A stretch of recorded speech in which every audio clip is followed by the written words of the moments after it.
hurt anyone. So that's the only thing I worry about. That's the only thing I worry about. Because we know the reasons for this. The reasons is the outrage for what we have been slowly or not so slowly discovering about some of these projects that were egregious in implementation and shameless in, I don't know what you want to call it, in dishonesty and abuse.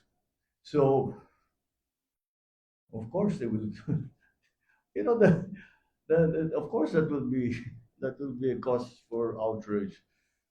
You know, those funds are supposed to go to people, to feed people, to make their lives better, and that all disappear because they're buying airplanes and buying big mansions kung saan saan. It's, you know, of course they'll be angry. Isipin mo, ang buhay nila ganyan, kami gutom. How can you be happy? Right. Thank you, Mr. President. Ivy, any follow-up question? That's all.